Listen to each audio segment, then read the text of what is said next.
Alright, y'all. Yeah. Lecture me later. 10 at night and I'm hungry. What? What can I... Really? Don't blame me. I can hear you.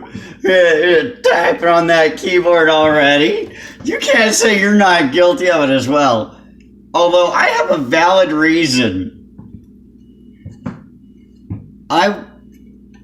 What I do for a living, I burn a lot of calories, a lot of energy here, you know? I got YouTube stuff and participating in live streams and promoting the channel, and sure to appreciate you accuracy for what you're doing. I'll reciprocate that here shortly. I just need to give me a couple eggs in the system. I've got the stuff pulled up on my laptop, and for clarity, just to clarify, on my laptop I've got 60 kilobytes of data throughput on my home Wi-Fi system. May not sound like much, but women have said the guys were small. You know, don't worry, it's not the size of the boat, it's the motion of the ocean. Well, considering I barely use it, except for maybe uploading game updates and stuff overnight, do you really need 100 meg internet? No. On my phone, I'm a business line with T-Mobile. Okay?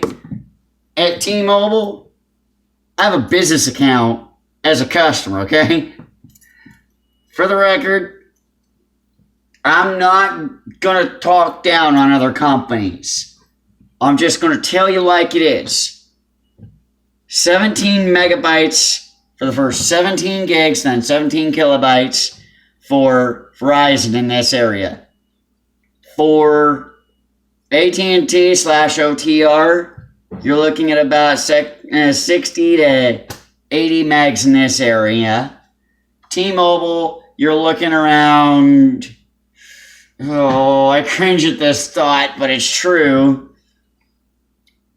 40 to 60, and that's for your first 50 gigabytes. Then it's just prioritization on the tower. There's only 2 people higher than me on the tower. That's emergency services, then the military. Period. Now, when it comes to Metro PCS, like I said, I'm just going to tell it like it is. You think you're getting a really great service by going with Metro PCS. For a prepaid plan, yes, you are. Because it's a 31-day period instead of a 30-day. Now, ironically, even though it says Metro PCS by T-Mobile, they're just leasing the little tiny low prioritization level on the tower called prepaid. Let me explain to you exactly and in intricate detail the levels of priority. Top priority, military. Second priority, emergency services. Third priority, people like me who run a business. Granted, it's not an actual business. I just jumped through a few loopholes. And next one below me is postpaid. Then below that is prepaid. So you're pretty screwed if you're prepaid in rural areas just trying to get throughput where there's colleges in high density. In Spokane County, Washington, there are the following colleges. The two colleges that are the community colleges of Spokane. You've got Gonzaga. You've got EWU. You've got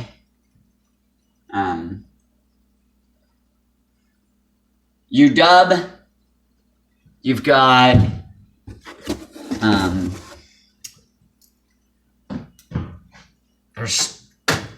I know there's a few more. For tech school availability in this area, it's kind of slim pickings. You've got the New Tech Skill Center if you're in high school. And as for the rest, you're pretty much screwed. Let's see here. For apprenticeships, there are some small mechanics in the area that do apprenticeships. There's the municipality apprenticeships.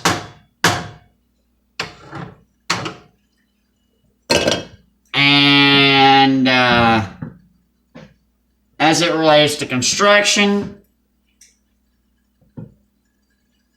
I'm not going to bull crap you on this, but you actually have to work towards these jobs, okay?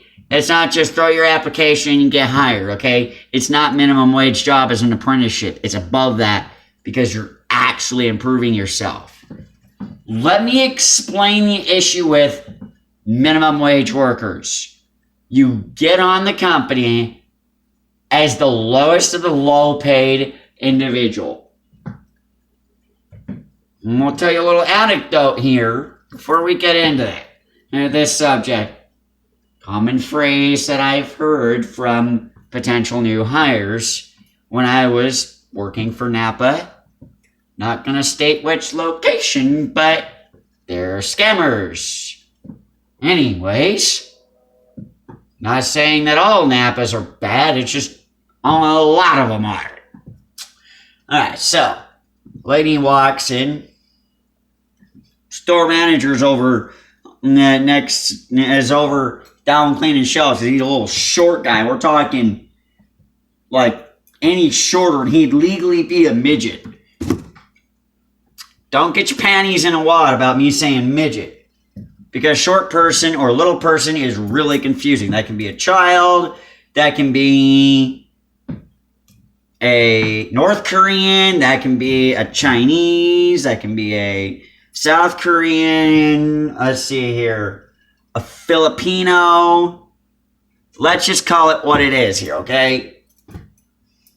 Anyways, my manager, and I was literally the lowest man on the totem pole, quite literally pay grade wise. Half minimum wage because I was working through a school district. Anyways,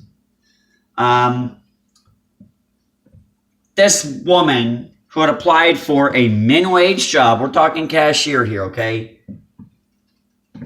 Walks in, oh, I would never do that. That's below my pay grade. And I'm over there pulling parts in the back room and I heard that. I walked in from the back room. I came out from behind the scenes, walked out to the front scenes, okay? The main scene of things in the store, right? And no, this was not a warehouse. This was a local store. Now, for further clarity here, I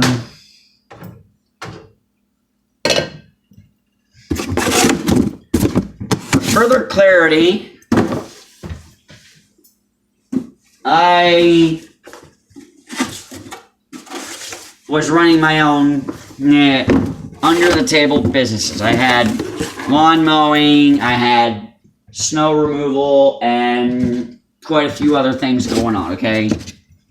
I knew the drill. The manager and I can't make this up. We look at each other, we freaking grimace in her direction. She goes, "What do you two do?" I went, am subcontracted out here. And not only that, subcontracted work here. Not only that, because I want to keep my job, I don't utter stupid phrases like that. I look over at the manager. Don't worry, man, I got this. You just keep doing your thing.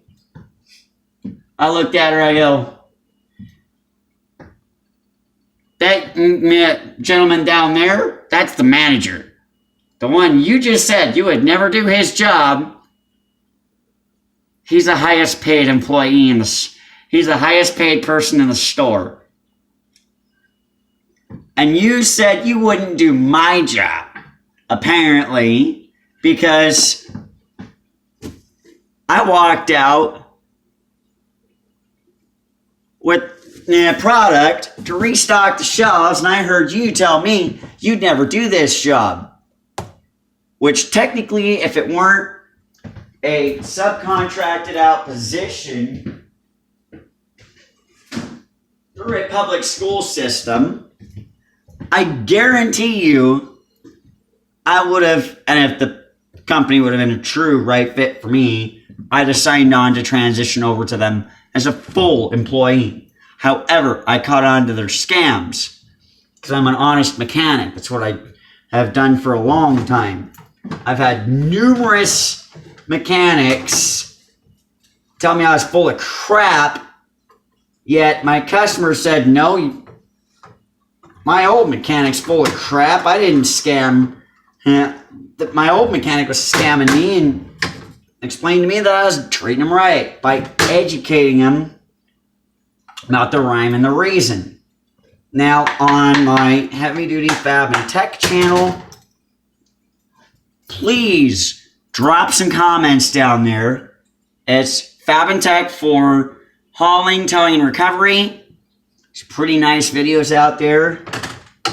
Literally give my very first impression of the West Plains Transfer Center, which, yet again, I do not work for them, but I will not tolerate a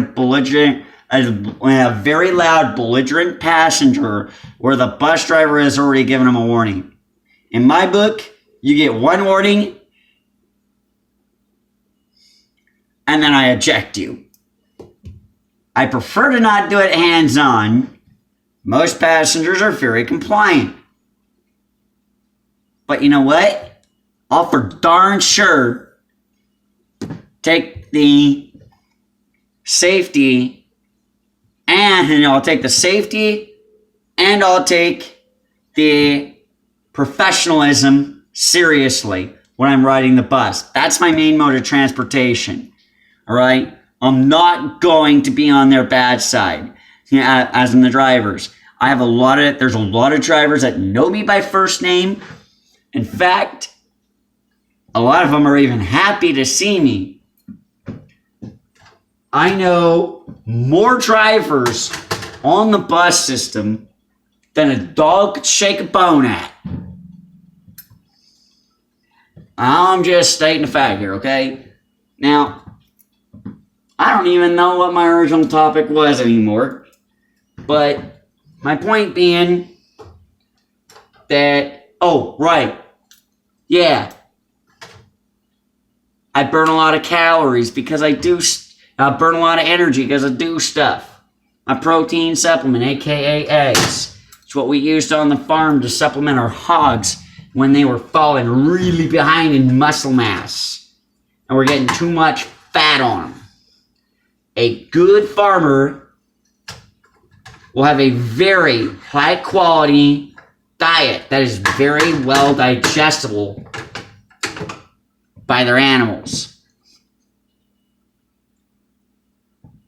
And I can honestly state, and I know I'm going to venture off towards the Farming with Chef Matt type of content here.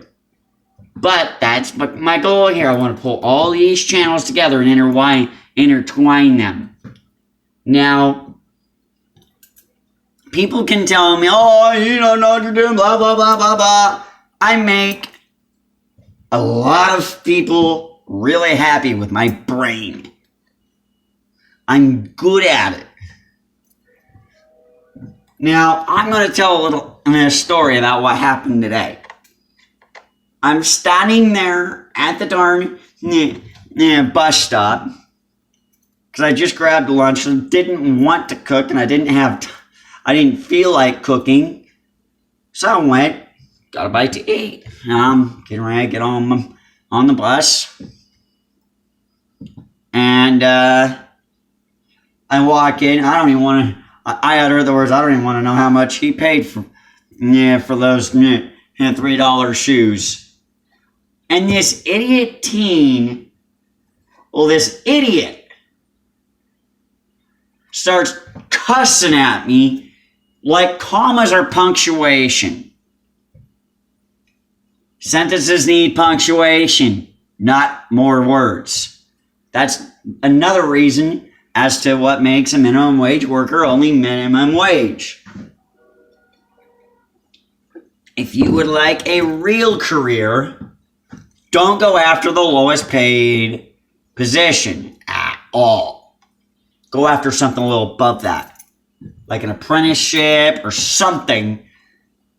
Because quite frankly, what my duties were at Napa were some, but not much, customer interaction. At times, when overflow was happening, this was me. I could literally state this. Okay, this really, honestly was me. Hey, Matt, we got some parts that need to come out from the back room, and on your trip back to the back room, we got some parts that need to go back there. On it. Shoot the shoot the list over to the computer back here. I'll get it. I'm back there. I'm pulling parts from the shelves. Stick it right in the cart. Walk out. Go behind the counter. I've got like 4 call sheets in my hand. I'm walking out there like this, where the call sheets are between my 2 fingers right here. I'll walk out the cart. See here, call sheet number 1. Mitch, gotcha. There's yours. Yeah, your parts are over here. I got it in this box. Thanks, Matt. Next guy. Thank you, Matt. Well, and they all knew on my way back around, I would grab the go backs. And I kept stuff moving. On oil change week, I was hauling not 1, not 2, not 3, not 4, not 5, not 6, but 7 cases of oil. Minimum. Some oils came in. Some oils came in 6-packs, or there you go, your 6. Some came in. You had some oils that came in 3-packs because they were the 5 quarts. Some you just had 6 quarts. So yes, at times I'd have like 2 cases of 12 on the bottom. I'd have 2 cases of 3 of the 5 quarts on the bottom layer. Then I'd have a couple of cases of 12-pack oil quarts, and then on top of that, I'd have a layer or 2 of the 6-pack of quart oil jugs. I'd just be flying by till I got to the tight areas. I just ease it on down, work it right in. I got to where I got into a pattern within 5 minutes of starting, where I could do my pulls consistently, keeping the shelves stocked while putting slough piles along the way. So I could come straight in and spear it with the hand truck. Most people would never haul any more than 6 layers. I consistently was hauling 6 layers, and that was a light load for me. Most of the time I was hauling 7 layers. So what it comes down to is your average worker, they'll take 6 max for the layers. Well, quite frankly, and yes, a few times got into a couple skirmishes with OSHA because OSHA likes to micromanage. And at one point I was working in the freight bay, and the freight bay was, I'd say about 10 or 12 foot tall. Hard hats required. I was wearing my aluminum hard hat. OSHA goes, "You're required to wear a plastic hard hat." I went, "All right. You tell me what you rather have on your head." I reached over, grabbed a retired aluminum hard hat, reached over, grabbed one of them stupid Pyrex, hard hats. I beat the tar out of both of those hard hats, where the first hard hat only survived one swing of a 10-pound sledge. I'm not talking I'm talking a swing it around and come around and hit it type of swing. The kind of swing where if it were on your head and it weren't adequate protection, and you didn't have adequate neck protection, you'd be going to the hospital for a broken neck. Kind of swing. Make sense? Good. Now, carrying on. Just want to call this like I see it. I see far too many people going, "Oh, that's below my pay grade. Oh, that's above my pay grade." Take it upon yourself to learn, and eventually you can walk up to your manager. "Hey, I've really been working at this. I'd like to take some tests, see if I could get into a higher pay level position where there's room to move up." Taking that initiative will speak volumes to an employer. I have actually vouched for some people because they were asking me questions like, "What's your reason for stacking the freight on the hand truck that way? What's your reason for strapping down your mowers that way?" Just answering curious questions. Yes, it was tough, but I had to do it. But you know what? I turned out all right in the end. Everybody makes fun of a guy who's got a lawn mowing service. Hey, before you go saying there's too many people in the lawn mowing service and there's not enough people in the heavy equipment service, maybe you might want to look at the business structure. Maybe you want to look at the operation structure and the equipment structures and stuff like that. If you can afford a cab that's enclosed with heating and air conditioning, and you're working in really nasty, harsh climates, who knows? A lawn service guy might think about doing the same. Might structure his business a little differently. But ultimately, I see a lot of lawn service guys branching out to snow removal with little equipment and just upgrading and upgrading and upgrading to the point where they've got an entire crew where there's equipment such as payloaders and baby payloaders and skid steers and track loaders, and you got your and track loaders and pickup trucks and trailers and big rigs and trailers to go with the big rigs and dump trucks and you name it. I've seen companies come up from that. The little start of little Timmy at 8 years old walking around mowing his neighbor's lawns for a few bucks a lawn. Go from 8 years old pushing a lawnmower like it's a Harley with the ape hangers to, and I don't at all look down upon a young man pushing a cart like that at the grocery store. I will actually look at that young man and say, young man, you've got what it takes. You'll be successful. And I look at his mama or his daddy. I say, you make sure he continues to do this stuff. I'll bet before long, by 18, he'll be out of your house. And you won't even have to push him out of the nest. He'll be begging you to let him out of the house. Who knows? He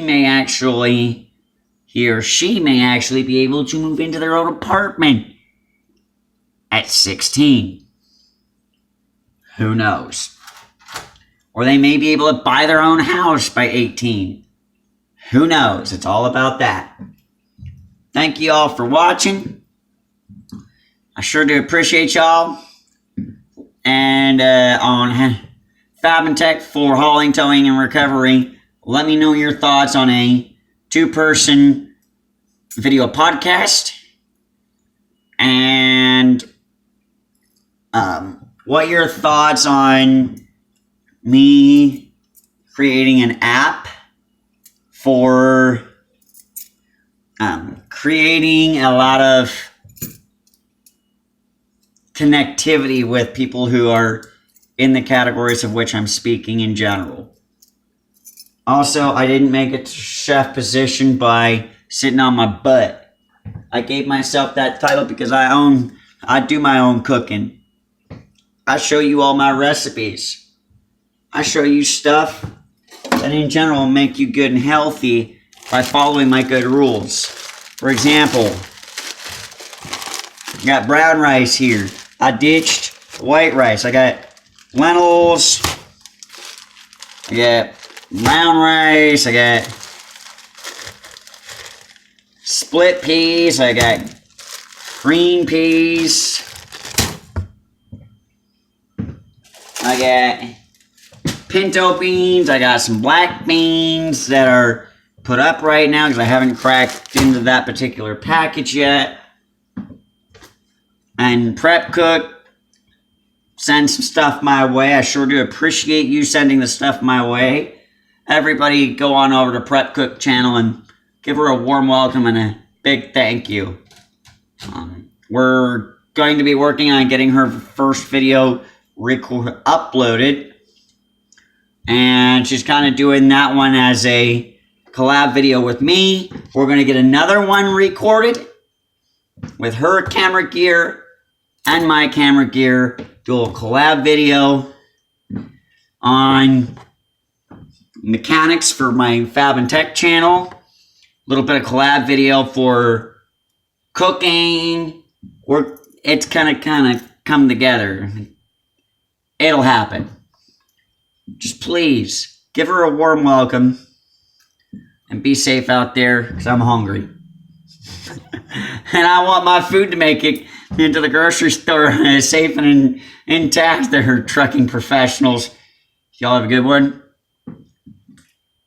Worship God. Worship no other animals.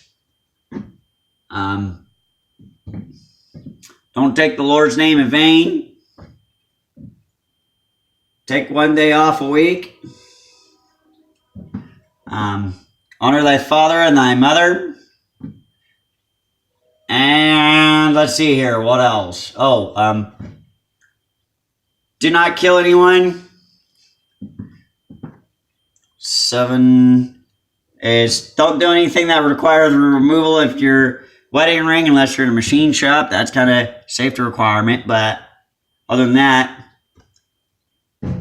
don't do anything that would require the removal of your wedding ring. Whether you're married or not, abide by that rule as if you were married. Number 8 is, see here, don't steal. Number 9, be honest. 10, don't be greedy. Because if you get greedy, 10 leads to 8, which 8, they chop the thumb. In some countries, they cut your thumbs off for stealing, so you go from this to this. So, thank you. Have a good one. Oh, and side note, smack that subscription button if you really, smack subscribe if you want to see something. Well, I shouldn't say smack. I prefer you just tap it gently and throw me a thumb. It doesn't matter. Drop a comment and we'll keep on podcasting. Thank you, and I am out of here.